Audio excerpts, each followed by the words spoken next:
Let's turn now to ABC's Matt Gutman. In fact, he was in Rockport ahead of the storm as people were evacuating that city, and he joins us now from Corpus Christi, which is still dealing with some wind and rain this morning. Matt. Absolutely. I mean, you think about one telephone line, and frankly, it's not that surprising. That's why we went over to Rockport yesterday. It's about 30 miles north of where we are right now. Very low. It's probably only a couple of feet above sea level, and that's why we went there.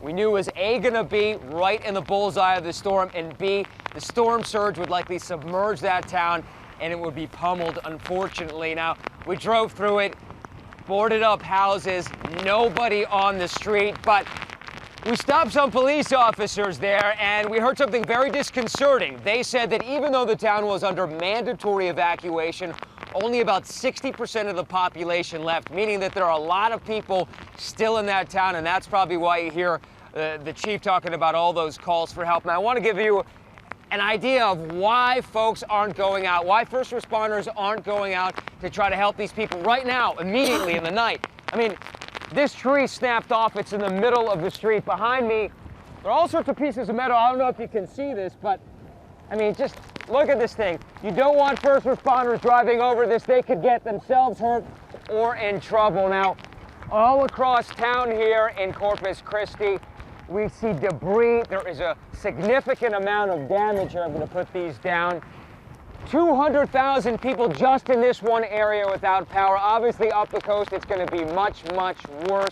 There's going to be a tremendous amount of damage. Now, we talk about numbers, but there's also a very human toll here. And yesterday, I got to speak with Danielle. She is about to give birth on Tuesday, which is why she couldn't evacuate her home. She had to come to a hotel here.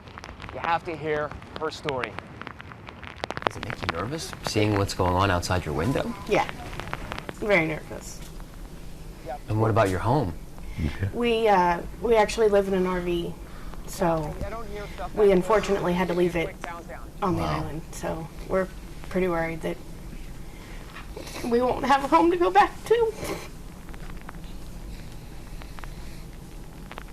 So sorry. Now, the saddest part, of course, is that this family just moved back here to Texas a month ago from Colorado.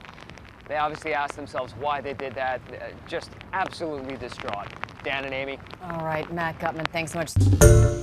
Hi, everyone. George Stephanopoulos here. Thanks for checking out the ABC News YouTube channel. If you'd like to get more videos, show highlights, and watch live event coverage, click on the right over here to subscribe to our channel. And don't forget to download the ABC News app for breaking news alerts. Thanks for watching.